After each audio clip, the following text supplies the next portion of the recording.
Aside from that, our first competitor, Frank Stubblefield from Hickory Hall Polo Club, is in the arena, and we're going to get started here momentarily. Frank is a polo coach and instructor at the famous Culver Academy, and actually was a grandfather to a participant in 2016 and now competing here in 2018.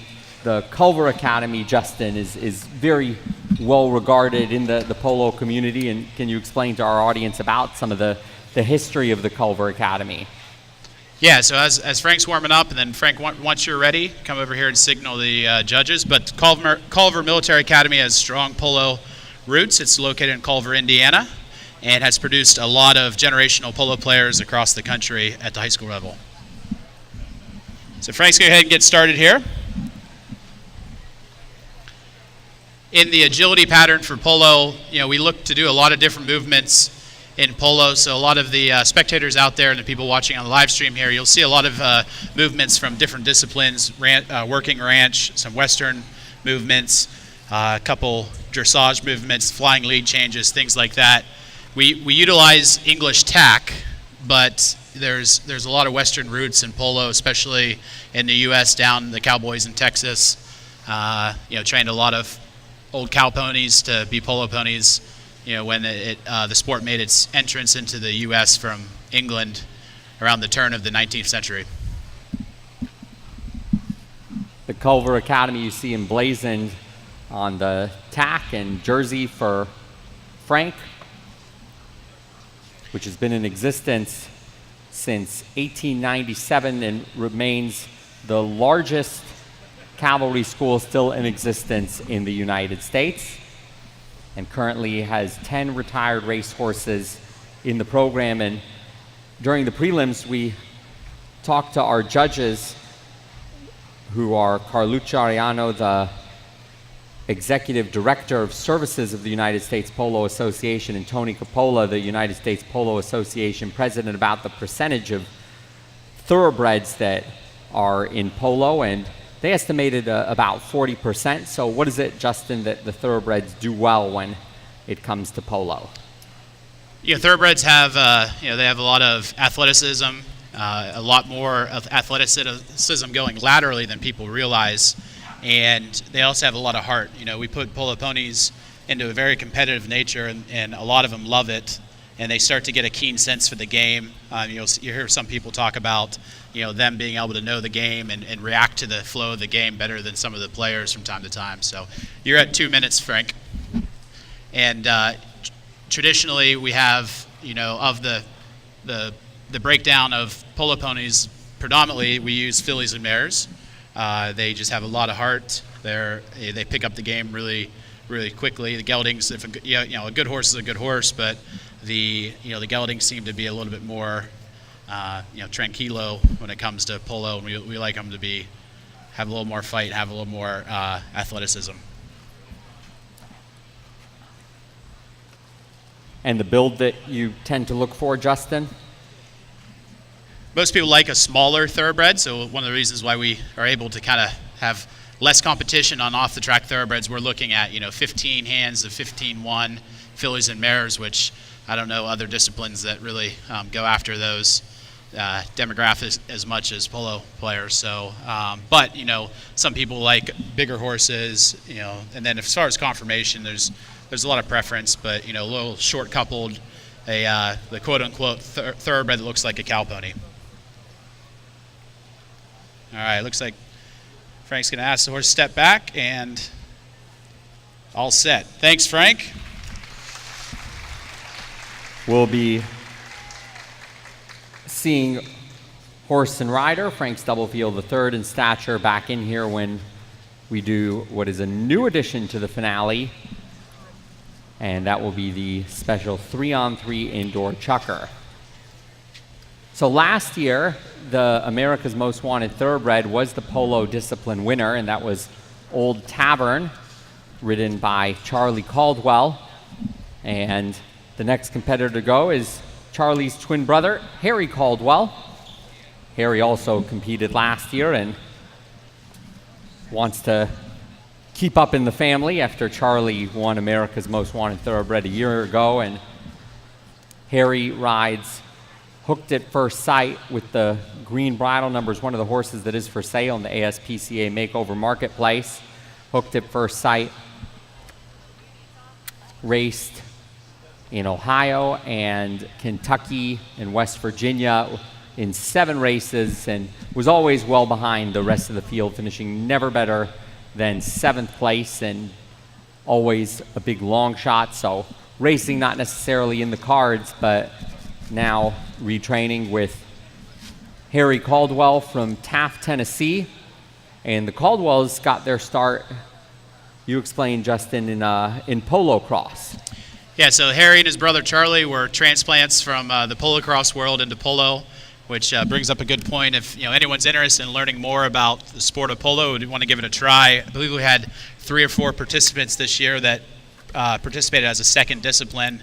Feel free to visit uspolo.org or find me here at the event. I'll be more than glad to get you in contact with a club in your area or an instructor in your area. So Harry and Charlie Caldwell, they just came back from Denver, Colorado a few weeks ago, where they participated in the USPA, United States Polo Association's National Youth Tournament Championship. And they're enrolled at the University of South Carolina, Aiken, where they'll be continuing to play polo at the collegiate level. We have about 45 colleges across the country in North America and Canada that offer polo at the college level as well.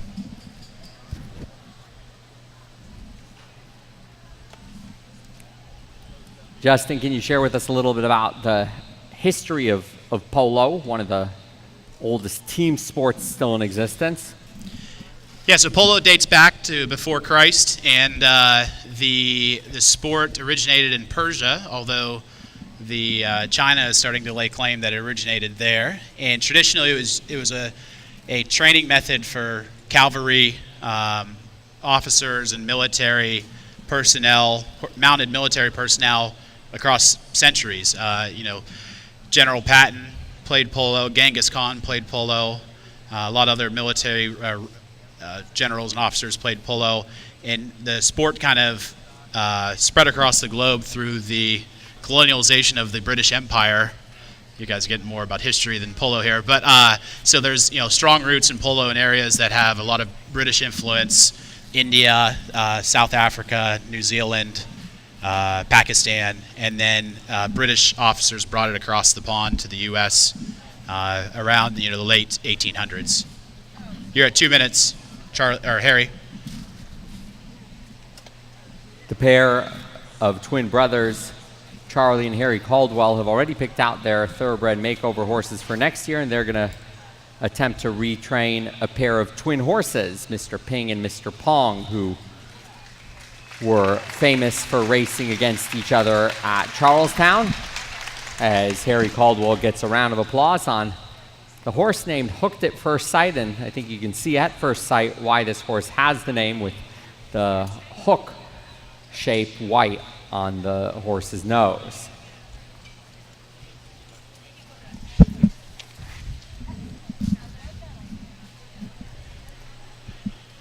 Next to go will be Gold Hunt, rider number 326, and that is Andrea Gruber aboard, who began playing polo in the summer of 2017 with husband Mike Gruber. Mike competed in this year's Thoroughbred Makeover in polo, and it's Andrea who makes it to the finale.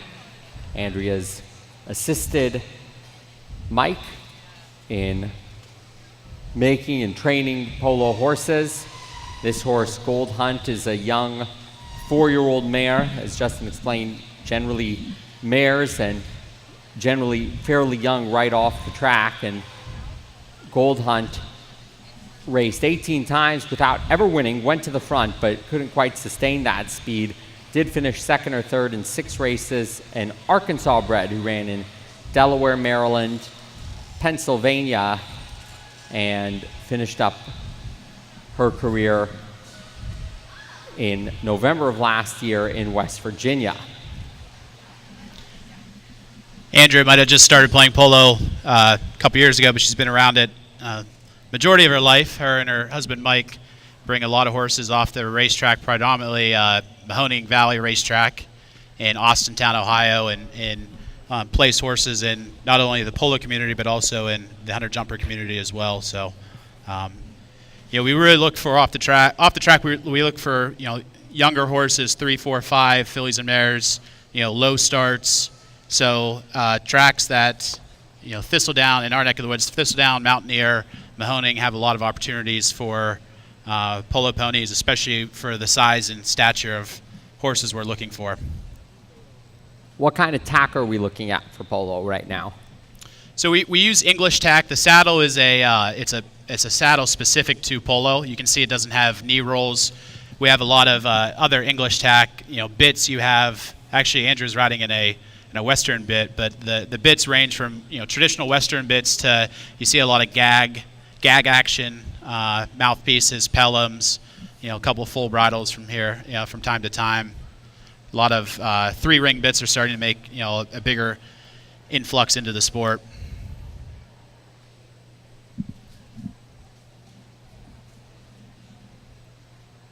You can see we have the tails tied up and the wraps on all 4 legs for safety of the horse and rider. The tail's done up so that when you swing a polo mallet, it doesn't get caught in the tail, which you guys will see here in a second with the chucker that we're going to go into. A chucker is basically a period in polo. You're at 2 minutes, Andrea. Have we divided up the teams yet for the chucker? We have divided the teams up. I was up all night thinking about how to divide the teams up. So. Okay, so we'll introduce the teams when it's time. Yes. Andrea Gruber and Gold Hunt. So we had a junior rider in the finals and Harry Caldwell, now an amateur rider, and Andrea Gruber, joined by 3 professional riders. And the next rider, who is a professional and is well regarded in the polo community and a former winner at the Thoroughbred Makeover in polo from 2016. That is Buckshot, who is from nearby Versailles, Kentucky.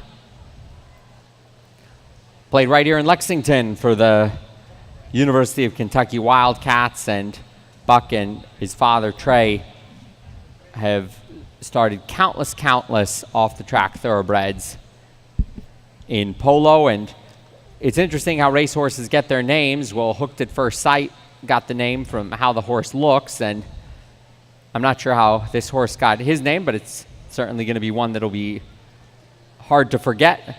And that horse's name is Tweeter in Chief. The horse is bred in Kentucky, raced in some of the top tracks in Kentucky, Churchill Downs, Saratoga in New York, and Gulfstream Park in Florida, and not quite cut out for the race world. The young 3-year-old gelding raced 5 times, never hit the top 3, just 3 years old, the youngest age that competes at this year's Thoroughbred Makeover. And this horse is a little different as a gelding, looks a little different as well, Justin. It's a bigger horse, which again, some people like a little bit bigger horse. If they can handle like a small horse, it's a big engine to have on the polo field. And as you said, it was a 3-year-old. So a horse like this coming off the track is we want to put a lot of time into them, put a lot of foundation work into them, make sure that they pick up the sport correctly without rushing them too much. Very much a family sport for the Schott family. It's been great having polo as part of the Thoroughbred Makeover because of the family connections. A polo player will play, and at the lower ranks you'll see somebody play, maybe 2 or 3 horses in a game. At the higher ranks you'll see them play anywhere of 10 to 12 horses or 14 horses in a game. So you really have to become a rider that knows how to adjust to your horse and adjust the game to your horse as well. Unless you have the ability to try to get a whole string of horses that are exactly the same, which is very hard to do.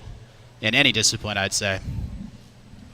And what the horses are demonstrating in their foundational work that is required in polo is something that is really required in a lot of disciplines as well. And when you see these horses with the green bridle number, not this one in this case, but the ASPCA Makeover Marketplace horses, you can rest assured that if they've been entered in polo, they have the movement foundations that could work well in other disciplines too. Exactly. You're at 2 minutes, Buck. You can see Buck's using a gag bit. Here it has a little bit different action than a Pelham. And he's also has draw reins on, which are kind of allow the horse to be more collected and can be utilized as a training tool to help the horse bend more.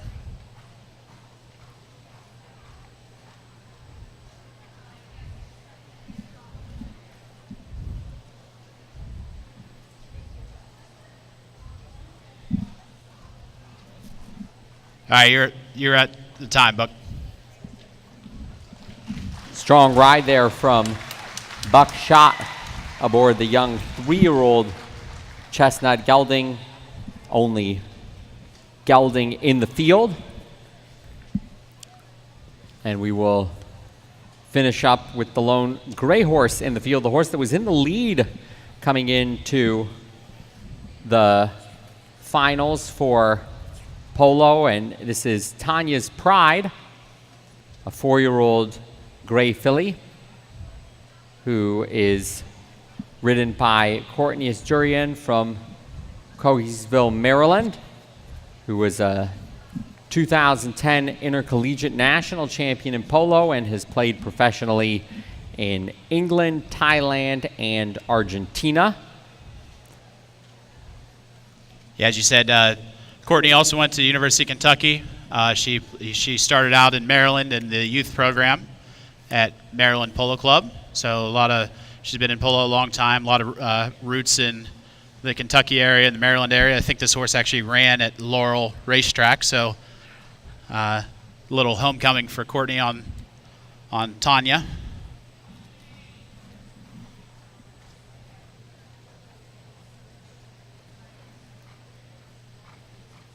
Courtney's also riding in a gag bit with draw reins.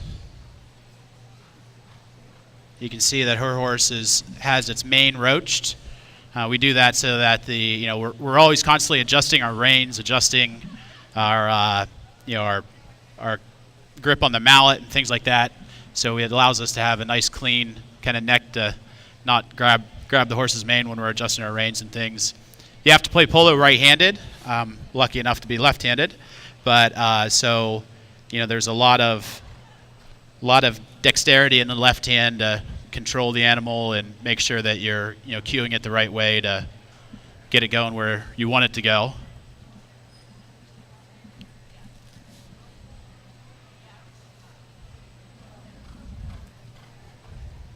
What's the first thing you try to do? Because a horse on the track has likely never played polo, but what's the first thing that tests whether a horse you're looking for off the track can actually make it? Personally, I look for what's between their ears more than anything, and then kind of start to see what they have to offer athleticism-wise.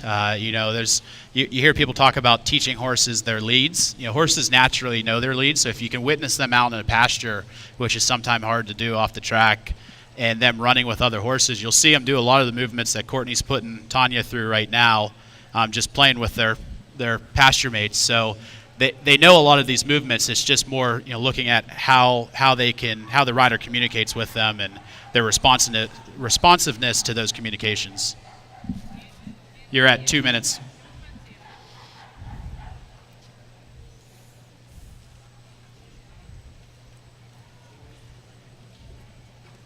Again, you can see how when the first matches were happening in the U.S., they took place up in New England, and a lot of New Englanders will claim the sport started in the U.S. and New England, but people from Texas will claim that they were playing polo in Texas well before the Long Island elite played it. So Tanya's Pride and Courtney Asturian. All right, so the players are starting to enter the arena. As I said, we have the 5 finalists that you just saw ride, and joining them is going to be my sister Juliet Powers on DM's exclusive. So we're going to let the players just kind of get used to the banners here. They're going to line up in the middle. We're going to have a player introduction, and then I'm going to turn it over to Jonathan, who's going to make his Polo announcing debut. Hopefully a first of many more to come.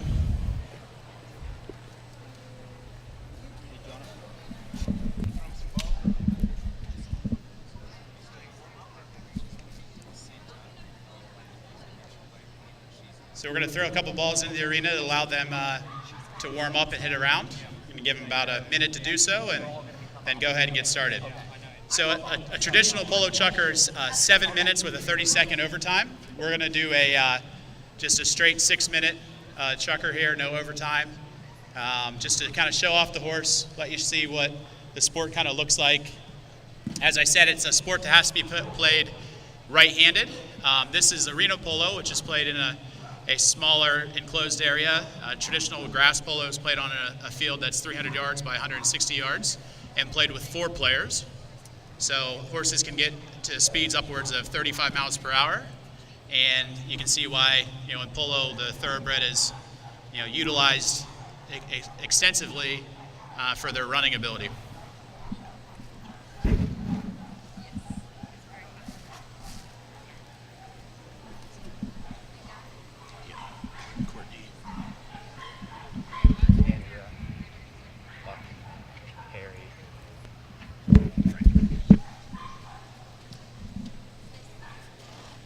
All right, so we're going to finish up our warm-ups here, have the players meet in the middle here. If the players can just drag the balls to the end, we're going to have a traditional bowl-in to start the chukker. So a bowl-in is kind of like a jump ball in soccer, where the players all line up, and kind of a neutral throw-in to start the action. So on the blue team, we have Andrea Gruber in Gold Hunt, Buckshot and Tweeter in Chief, and Juliet Powers in DM's exclusive. The gray team, Courtney Asturian and Tanya's Pride, Harry Caldwell and Hooked at First Sight, and Stature and Frank Stubblefield.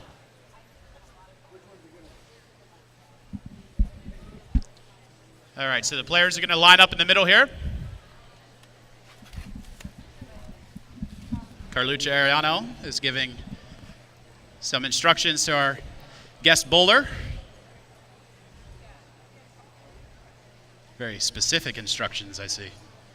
All right, so if the players want to just approach here, we're going to get started. As you said, it's going to be a 6-minute chukker here.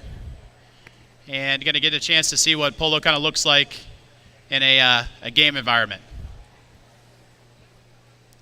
So players line up here on Ashley. Here we go, the first ever polo chukker at the Thoroughbred Makeover, and Harry Caldwell will get the first swing, and it goes towards goal, a little bit wide, riding Hooked at First Sight.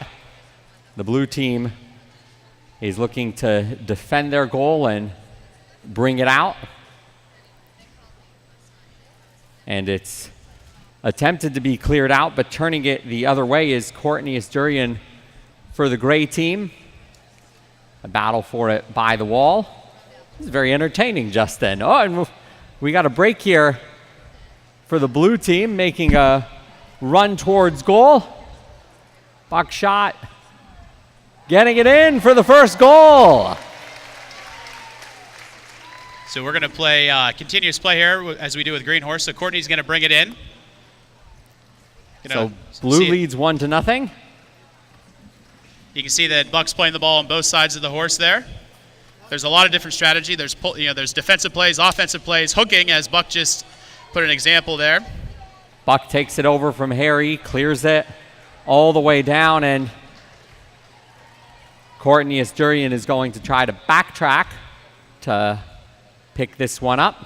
You can see Courtney shutting her horse down, getting control of the ball, letting the players pass. Now she's going to control it, move it back past midfield. Nice outlet on Tanya's Pride, overstepping the ball, and it settles at center, where Harry Caldwell will pick it up, make a run on Hooked at First Sight, into the center, winds up, shoots, and scores!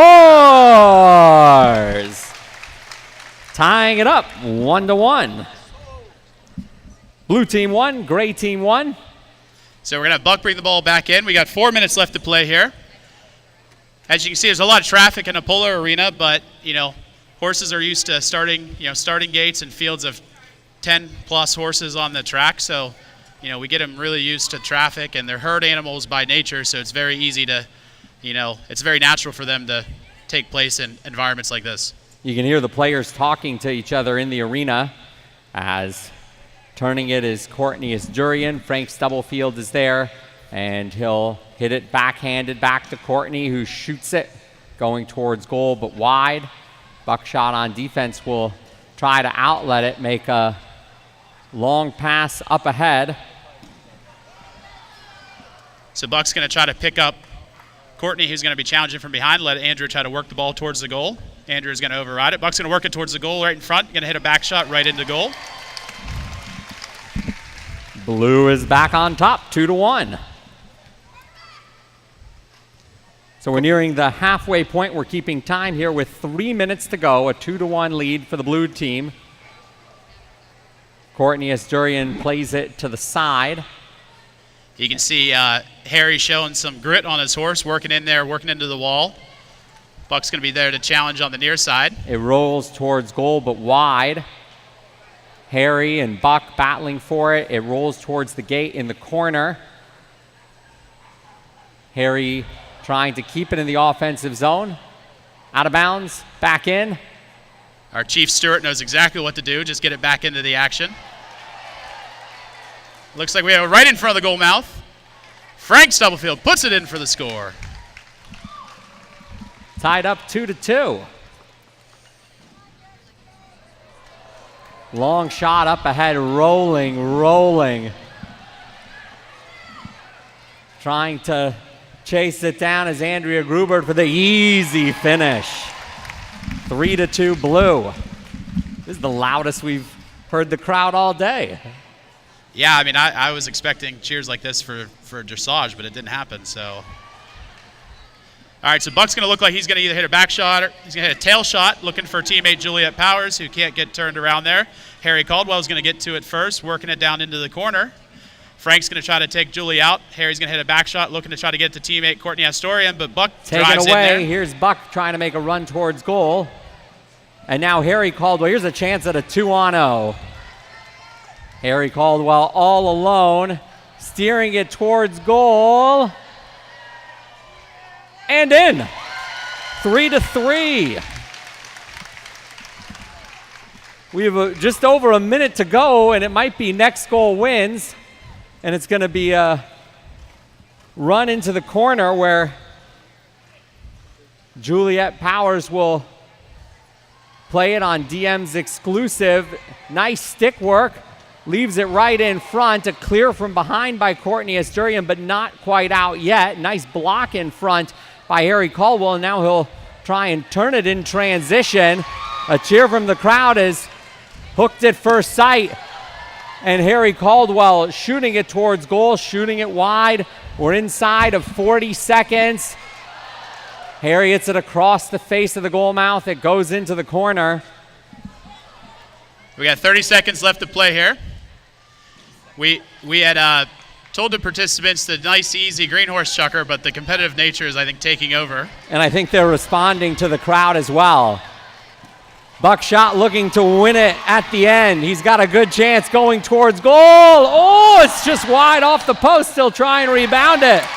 And he hits it high and in. 3 seconds, 2 and 1. And there it is. The blue team wins the inaugural chucker at the Thoroughbred Makeover. Buckshot scoring the game-winning goal on Tweeter-in-Chief and his teammates Andrea Gruber, so as is traditional, Gold Hunt, and Juliet Powers with DM's exclusive. As is traditional in polo, every game ends with a handshake. Sometimes it's a a little bit of a vinegar handshake, but it's still a handshake, and a lot of camaraderie in the polo community, and sportsmanship is not only encouraged, it's sometimes required. So I think the judges are going to finish up their scores after the chukker.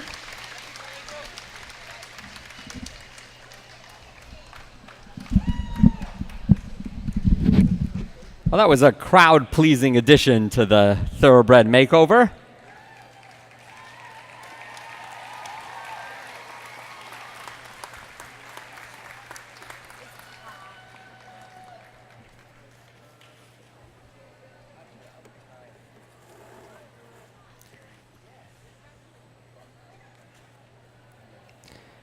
And I'm sure as a crowd, you'll continue to be entertained with our next discipline, which will be freestyle, one of the most crowd-pleasing disciplines with the variety of performances. We'll welcome back into the arena the participants, and we'll give out the awards and the ribbons for polo presented by the United States Polo Association. While we wait for the official tally of the top 10, we can recognize the Best Turned Out Award. And the Best Turned Out in Polo, the award sponsored by Nina Bonney, winner to receive a halter from Clever with Leather. It is bridle number 517, Courtney Asturian, and Tanya's Pride.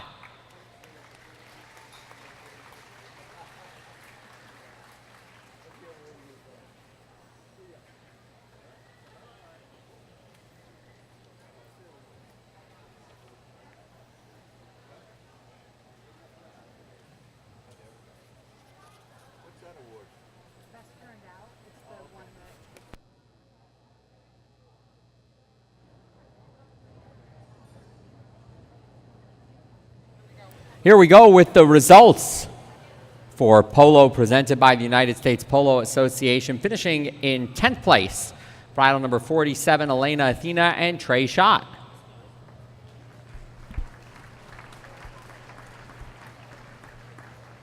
9th went to bridle number 477, Callie Crickberg riding Sassy Ashley.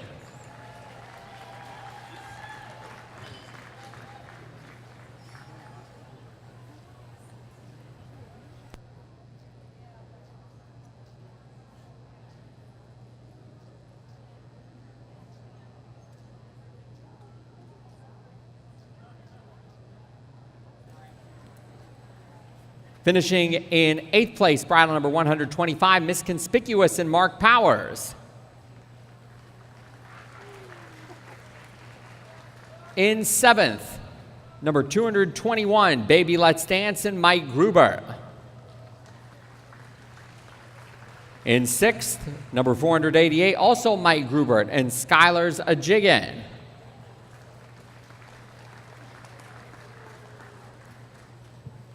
And now for the top 5 from today.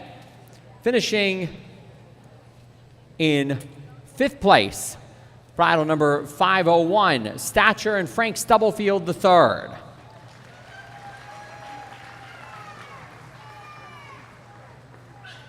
In 4th place, number 326, Gold Hunt and Andrea Gruber, also the top amateur in polo.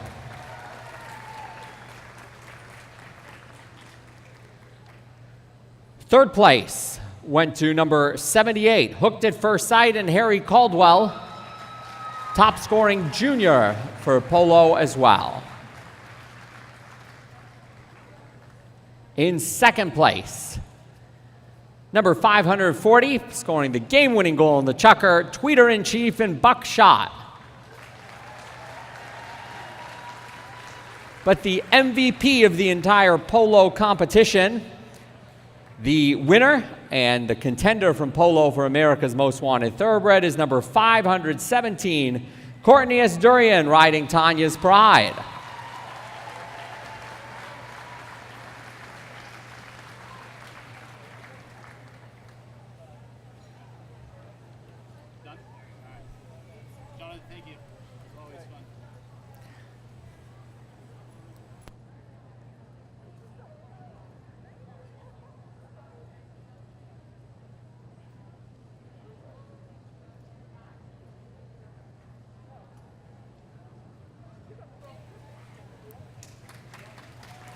Let's hear it for what was a very entertaining polo finale.